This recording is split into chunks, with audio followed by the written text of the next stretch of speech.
Terima kasih Anda masih bersama kami. Industri tekstil di Indonesia sedang dalam situasi gawat darurat menyusul penutupan puluhan pabrik serta pemutusan hubungan kerja lebih dari 13.000 pekerja. Imbas pasar global yang lesu dan juga produk impor dari Tiongkok yang membanjir. Anchor CNN Indonesia Yudi Yudawan akan membahas jatuh bangun industri tekstil Indonesia dalam Economy Fun Fact berikut ini.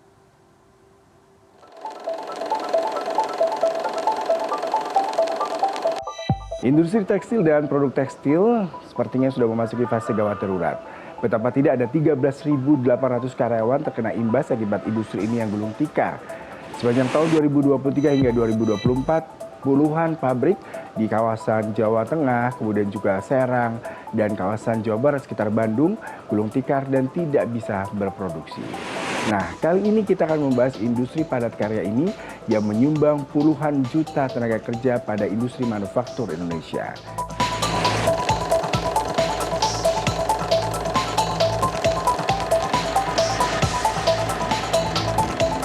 Berdasarkan data dari Asosiasi Perstektilan Indonesia, dari Januari hingga Mei 2024 saja, sudah ada 20 hingga 30 pabrik tekstil yang tutup.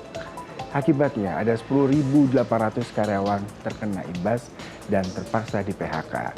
Angka ini belum ditambah dengan jumlah karyawan yang juga terkena imbasnya di tahun 2023 yang mencapai 7.200 orang.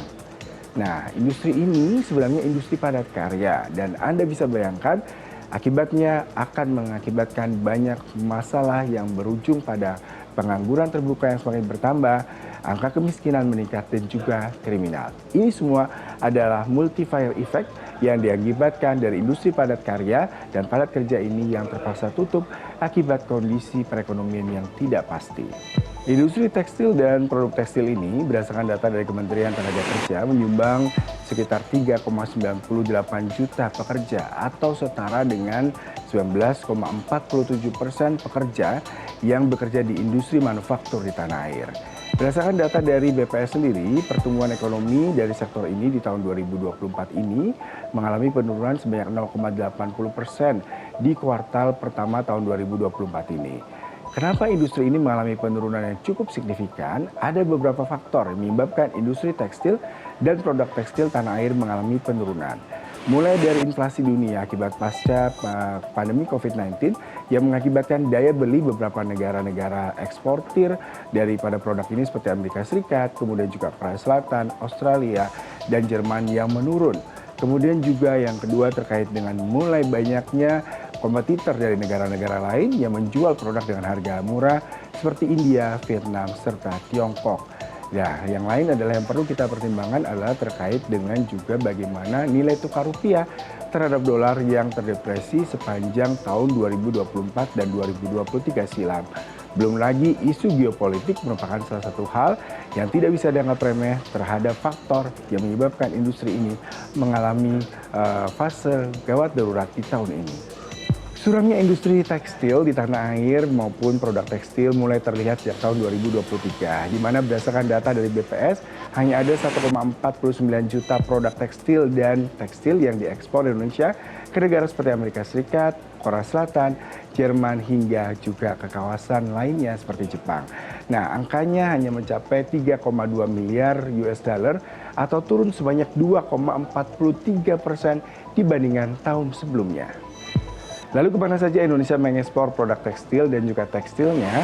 Kita mengekspor biasanya ke Amerika Serikat, kemudian juga kita mengekspor ke kawasan Jepang, Jerman, dan juga Korea Selatan. Nah, bentuknya beragam, mulai dari pakaian jadi, kemudian juga kain, kemudian juga tekstil rumah tangga, kemudian souvenir, tekstil khusus, dan beragam kebutuhan lainnya memang dibutuhkan oleh negara-negara tersebut. Langkah apa yang dilakukan pemerintah untuk melindungi tekstil dan juga produk tekstil tanah air? Pemerintah akan menerapkan kembali Permendak nomor 36 tahun 2023 tentang produk impor, terutama kalau kita bicara mengenai biaya masuk impor, kemudian juga produk dumping dengan biaya kebijakan dumping. Kemudian selain itu juga pemerintah akan melakukan bantuan terhadap investasi alat dan teknologi di industri tekstil dan produk tekstil. Ketiga juga akan melakukan relokasi dan memberikan kawasan yang bisa digunakan untuk pembangunan pabrik tekstil. Mengingat pabrik tekstil banyak didirikan di daerah-daerah di luar kawasan ibu kota seperti kawasan Serang, kemudian Banten, Jawa Barat, bahkan di kawasan Jawa Tengah seperti Surakarta. Sehingga perlu ada kebijakan untuk memberikan kawasan konservasi, relokasi yang tepat sehingga para pekerja dan industri ini bisa terus bertumbuh. Dan yang terakhir adalah bagaimana kecintaan kita untuk menggunakan produk dalam negeri sehingga kita tetap melindungi produk dan karya anak bangsa.